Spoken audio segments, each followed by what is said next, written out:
आज के इस वीडियो में हम इनर प्रोडक्ट स्पेस के बारे में डिस्कस करने वाले हैं। तो स्टार्ट करते हैं। वेक्टर स्पेस के बारे में आप सब जानते हो और मैंने पहली वीडियोस में डिस्कस भी किया हुआ है कि वेक्टर स्पेस क्या होता है। अगर हम बात करें वेक्टर स्पेस की ओवर अ फील्ड एफ, यहाँ पर हमारी जो फील्ड है वो रियल और कॉम्प्लेक्स कुछ भी हो सकती है। ठीक है, तो नाम से ही पता चल रहा है कि इनर प्रोडक्ट स्पेस में हम प्रोडक्ट की बात करते हैं। एंड ये जो इनर प्रोडक्ट होता है ये बेसिकली एक टाइप का फंक्शन होता है। अगर हम इसको रिप्रेजेंट करना चाहें तो इस तरीके से इसको रिप्रेजेंट किया जाता है। और मान लो यहाँ पर मैं लिख रही हूँ a comma b, so basically we are saying कि inner product of a and b. ठीक है, तो हम एक इनर प्रोडक्ट इस तरीके से डिफाइन करते हैं क्योंकि ये एक तरीके का फंक्शन है। तो ये फंक्शन कहाँ से कहाँ पे जाता है, मतलब इसका डोमेन और कोडोमेन क्या होता है, V N cross V N, and ये मैप करता है, इसका कोडोमेन होता है हमारा फील्ड।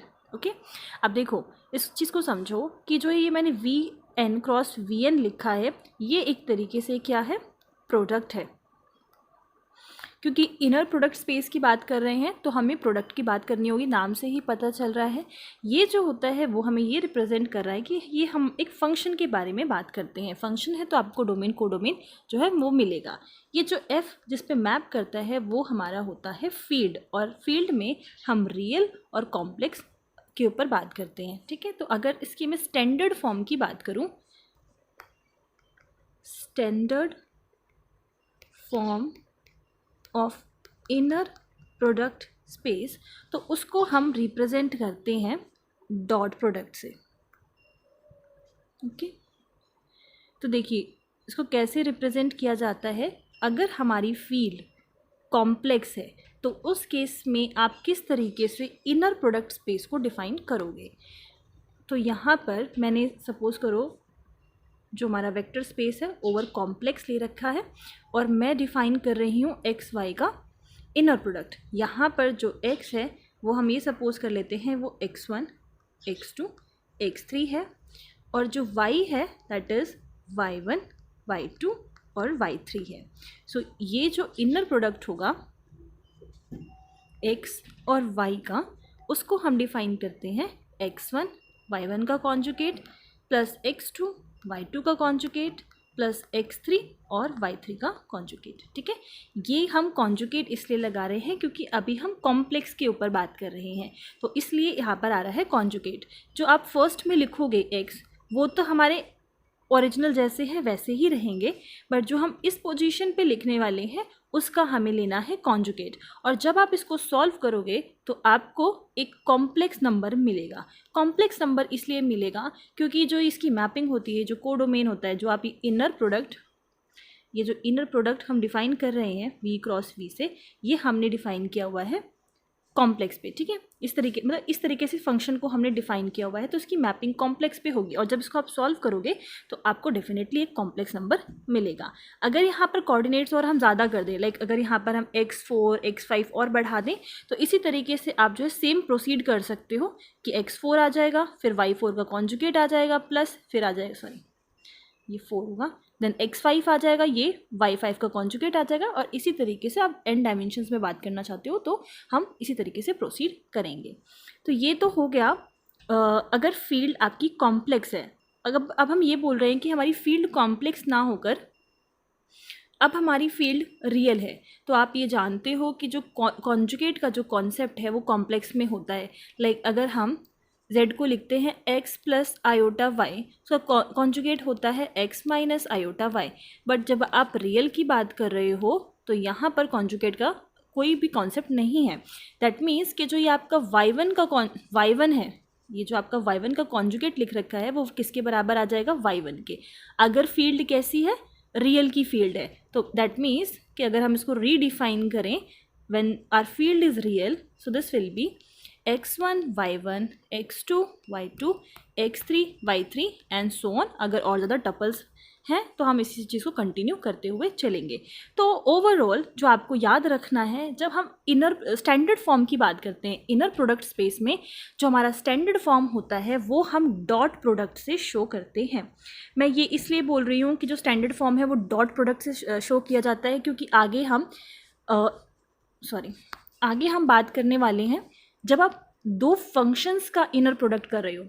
दो फंक्शंस का इनर प्रोडक्ट कर रहे हो तो हमारे पास किस तरीके से हमारा इनर प्रोडक्ट स्पेस जो है वो डिफाइन होता है, या फिर आप दो मैट्रिक्स के बारे में बात कर रहे हो इनर प्रोडक्ट स्पेस में। जब हम मैट्रिक्स के बारे में बात करते हैं तो किस तरीके से हमारा इनर प्रोडक्ट स्पेस डिफाइंड होता है। तो इसीलिए ये आपको जानना ज़रूरी है कि फंक्शन के केस में, मैट्रिक्स के केस में, और जो अभी हमने बात की स्टैंडर्ड फॉर्म के केस में, हमारा जो IPS है, that is inner product space है, उसको हम रिप्रेजेंट करते हैं डॉट प्रोडक्ट स्पेस से।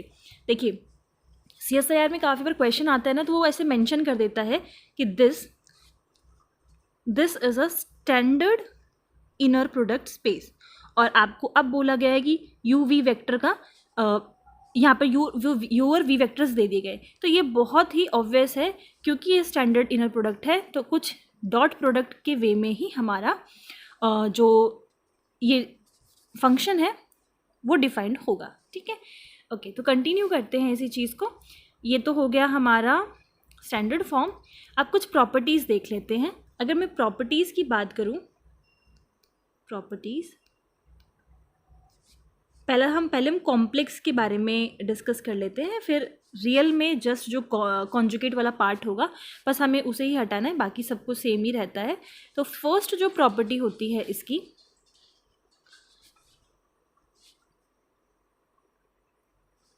इसकी फर्स्ट प्रॉपर्टी में होता है कि अगर हम इनर प्रोडक्ट स्पेस उसी सेम वेक्टर से कर दें तो हमेशा हमें आंसर पॉजिटिव ही मिलता है। मतलब नॉन नेगेटिविटी भी बोलते हैं, इस प्रॉपर्टी का नाम होता है नॉन नेगेटिविटी।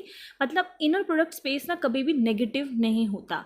और अगर आप इसको बोल दो कि ये एग्जैक्टली 0 के बराबर होगा, ठीक है, तो ये तभी पॉसिबल है जब ये x भी 0, ये वेक्टर भी जो है वो 0 हो। तो इस प्रॉपर्टी का नाम है नॉन नेगेटिविटी।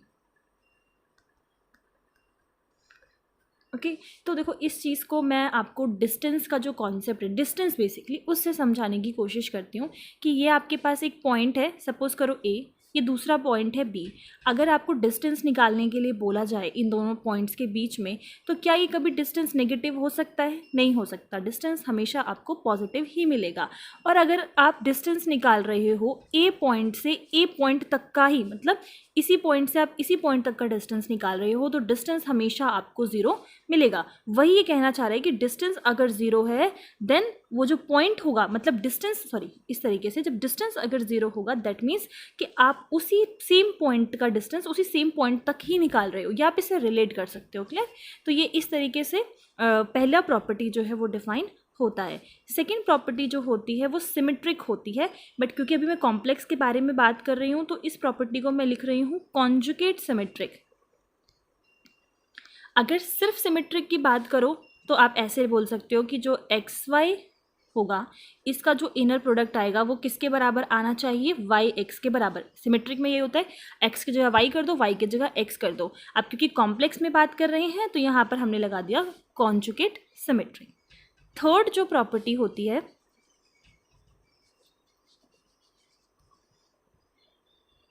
थर्ड प्रॉपर्टी में होता है अगर इस तरीके से X और Y प्लस Z इसका हम इनर प्रोडक्ट स्पेस निकालना चाहते हैं तो किस तरीके से सॉल्व किया जाता है।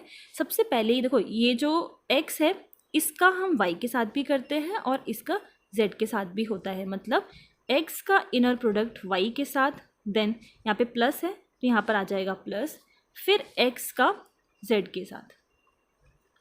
ओके, नाउ फोर्थ इज अगर यहाँ पे कोई कांस्टेंट हो, मतलब कि x वेक्टर के साथ में कोई कांस्टेंट मल्टीप्लाई कर दूँ और इसका इनर प्रोडक्ट निकाल रहे हैं हम y के साथ, तो आप अगर y को बाहर करते हो इससे, मतलब एक्स वाई का आप इनर प्रोडक्ट निकाल लो, उसको a से मल्टीप्लाई कर दो, तो answer will be same. Fifth one is if x को हम एज इट इज़ रखते हैं, अब हम y में एक कांस्टेंट का मल्टीप्लाई कर रहे हैं, तो अब a की जगह पर a कॉन्जुगेट निकलेगा, ठीक है, और X Y will be same. ये तो हो गई कॉम्प्लेक्स की प्रॉपर्टीज़। अगर इन्हीं प्रॉपर्टीज़ को हम रियल में बात करें तो जो फर्स्ट प्रॉपर्टी हमने डिस्कस की वो एग्जैक्टली सेम रहती है कि नॉन नेगेटिविटी। आप इनर प्रोडक्ट निकाल रहे हो दो वेक्टर्स का, हमेशा पॉजिटिव ही मिलेगा, और अगर ज़ीरो के बराबर है तो वेक्टर भी ज़ीरो के बराबर होगा। सेकंड प्रॉपर्टी की अगर हम बात करें, जो कॉन्जुगेट सिमेट्रिक है, उसमें सिर्फ हम सिमेट्रिक बोल सकते हैं, और उसमें यही बोलते हैं कि एक्स वाई का जो इनर प्रोडक्ट निकालेंगे वो वाई एक्स के बराबर होगा। कॉन्जुगेट लगाने की ज़रूरत है ही नहीं, क्योंकि वाई एक्स का कॉन्जुगेट जो है वो वाई एक्स के बराबर होगा। थर्ड वाली एग्जैक्टली सेम हम लिख सकते हैं, फोर्थ वाला भी एग्जैक्टली सेम लिख सकते हैं। जब फिफ्थ की हम बात करेंगे तो क्योंकि अगेन कॉन्जुगेट का कॉन्सेप्ट उसमें नहीं होता है, तो सिंपल आपके पास ही आ जाएगा ए।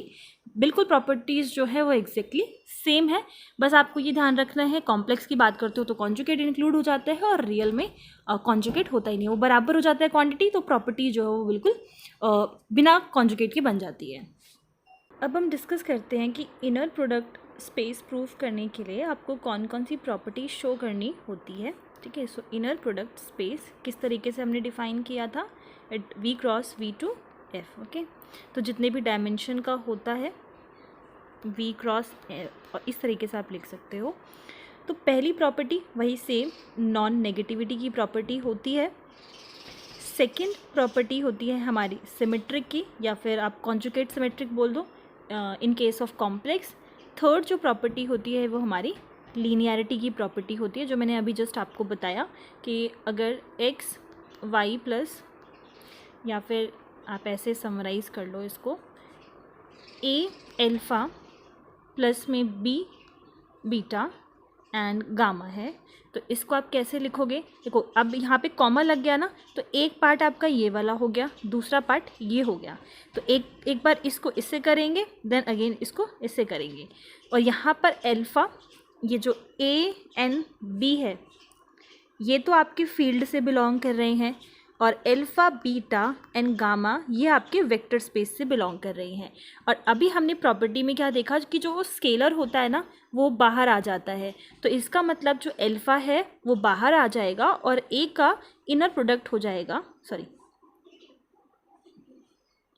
ए जो है वो स्केलर है तो ए बाहर आ जाएगा, और एल्फ़ा जो है वो वेक्टर है तो एल्फ़ा का गामा के साथ इनर प्रोडक्ट हो जाएगा। तो फर्स्ट का कर दिया, अब सेकंड पे आ जाओ। सेकंड में जो b है वो हमारा स्केलर है तो b बाहर आ गया, बीटा का गामा से इनर प्रोडक्ट हो गया, तो ये प्रॉपर्टी हमारी कहलाती है लीनियरिटी। ठीक है, तो ये तीन प्रॉपर्टीज़ होती है जो हमें शो करना होता है इन ऑर्डर टू से कि ये एक आईपीएस या फिर एक ये इनर प्रोडक्ट स्पेस है। ओके, नाउ नॉर्म की बात कर लेते हैं, क्योंकि जब हम क्वेश्चन डिस्कस करेंगे तो नॉर्म भी उसमें इंक्लूडेड होगा, तो आपको पता होना चाहिए कि क्या होता है किसी भी वेक्टर का नॉर्म किस तरीके से निकाला जाता है, नॉर्म ऑफ अ वेक्टर। और नॉर्म को आप बिल्कुल लेंथ से समझ सकते हो। ओके, सो हमने एल्फ़ा ले लिया, सपोज करो एक वेक्टर, और ये हमारा वेक्टर स्पेस से बिलोंग कर रहा है, तो अगर हम इसका नॉर्म निकालना चाहते हैं, रिप्रेजेंट करने का तरीका यही होता है, अगर आप इस तरीके से कर दो तो मतलब you are talking about norm. हम बात कर रहे हैं कि अगर हमें एल्फ़ा का नॉर्म निकालना है तो वो किसके बराबर होता है, whole under root inner product of alpha का एल्फ़ा के साथ जब हम निकालते हैं तो वो उसका हमें नॉर्म बताता है।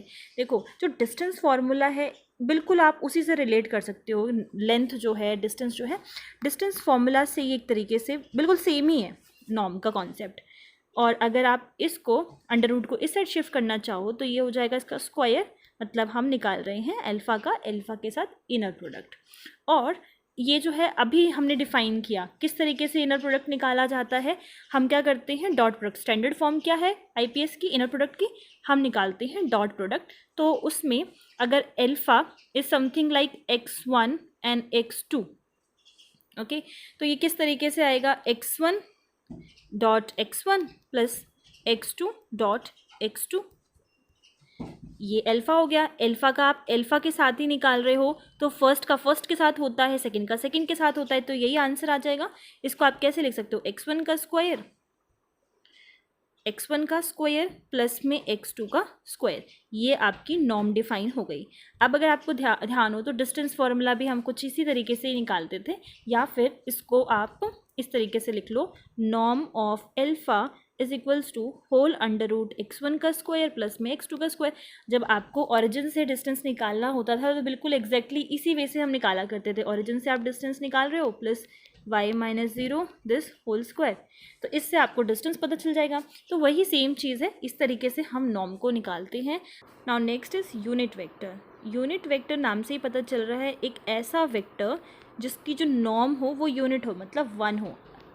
इसकी नॉर्म अगर 1 के बराबर आ जाती है, मान लो अल्फ़ा कोई वेक्टर है जो आपने वेक्टर स्पेस से लिया और उसकी नॉर्म आप कैलकुलेट करते हो और वो 1 आ जाता है, दैट मीन्स कि जो अल्फ़ा है वो एक यूनिट वेक्टर है। अगर मान लेते हैं, जैसे एग्जांपल के तौर पे आप ले सकते हो जो E1, E2, E3 होते हैं हमारे। E1 क्या है यहाँ पर, अगर मैं 3 डायमेंशनल में बात करूँ, इट विल बी 1 0 0। E2 हो जाएगा आपका 0 1 0। E3 will be 0 0 1। तो ये सारे जो होते हैं ये हमारे यूनिट वेक्टर होते हैं। आप इनका नॉर्म जब कैलकुलेट करोगे तो इन सब का नॉर्म आपको 1 के बराबर ही मिलेगा।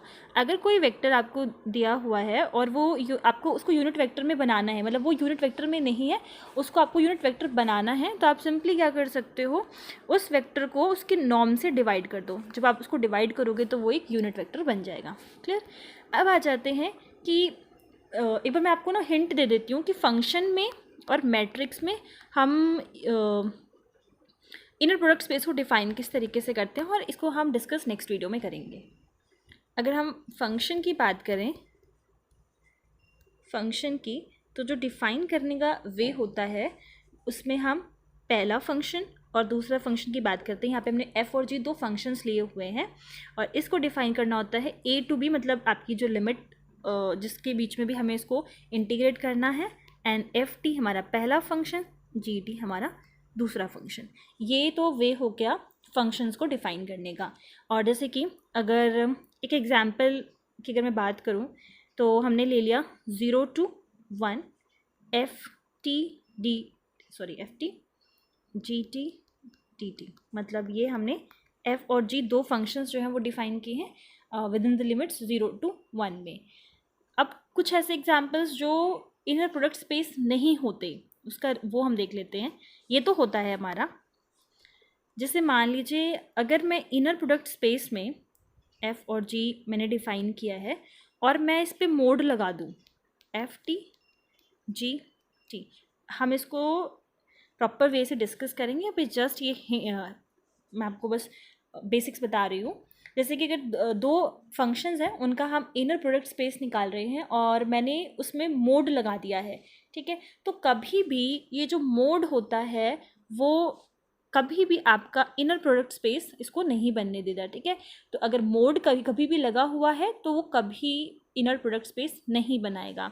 जैसे कि मैंने इस मोड को बाहर लगाया हुआ है, तो अगर आपका क्वेश्चन ये हो कि अगर हम मोड को बाहर ना लगाएं, मोड को अगर हम अंदर लगा देते हैं तब क्या ये बनाएगा। सो अगेन अगर मोड इंक्लूडेड है so it will not form inner product space. Okay, इसकी जो प्रॉपर्टीज़ हम डिस्कस करेंगे वही सेम प्रॉपर्टीज़ होती है, सिमेट्रिक की हो गई, देन नॉन नेगेटिव हो गई, वो भी हम इसी तरीके से देखते हैं। जैसे कि पहली प्रॉपर्टी होती है कि अगर हम f के साथ ही, मतलब f जो हमारा फंक्शन है उसी के साथ ही हम उसका इनर प्रोडक्ट निकाल रहे हैं, so that should be non negative. Okay, 0 आ सकता है, 0 से बड़ा होगा, पॉजिटिव ही होगा। बट अगर आप ये इसी में इंक्लूडेड होता है, सेकेंड तो नहीं, अगर इसका हमने इनर प्रोडक्ट निकाला तो वो 0 के बराबर आ रहा है तो फंक्शन को भी 0 होना पड़ेगा। अगर फंक्शन 0 है तभी उसका इनर प्रोडक्ट उसके साथ 0 आना चाहिए। Okay, so will discuss these in detail. अगर मैं मैट्रिक्स की बात करूँ, इसी तरीके से ए और बी मैट्रिक्स है और हमने इसका इनर प्रोडक्ट स्पेस डिफ़ाइन किया है, तो ये हमारा जो है डिफ़ाइन होता है ट्रेस की हेल्प से, बी ट्रांसपोज ए, मतलब जो आपने यहाँ पर मैट्रिक्स लिखी होगी उसका ट्रांसपोज, और ये हमारी मैट्रिक्स ये आ जाती है, इसके हम ट्रेस की बात करते हैं। क्लियर। तो 3 जो हमने वेज हैं हमारे पास, एक तो स्टैंडर्ड वे हो गया, उसमें हम बात करते हैं डॉट प्रोडक्ट की। अगर आप फंक्शन डिफ़ाइन कर रहे हो तो उसमें इस तरीके से डिफ़ाइन होता है a to b F T G T D T, ठीक है। एंड अगर हम मैट्रिक्स के बारे में मैट्रिक्स डिफ़ाइन कर रहे हैं तो उसमें हम ट्रेस की बात करते हैं। तो ये हमारे स्टैंडर्ड फॉर्म्स हैं, मतलब ये वे है इनर प्रोडक्ट स्पेस को डिफ़ाइन करने का in case of functions and matrix. Clear. तो वन बाय वन ऑलरेडी हम डॉट का तो देख चुके हैं, फंक्शंस और मैट्रिक्स के बारे में हम डिटेल में डिस्कस करेंगे। And thank you.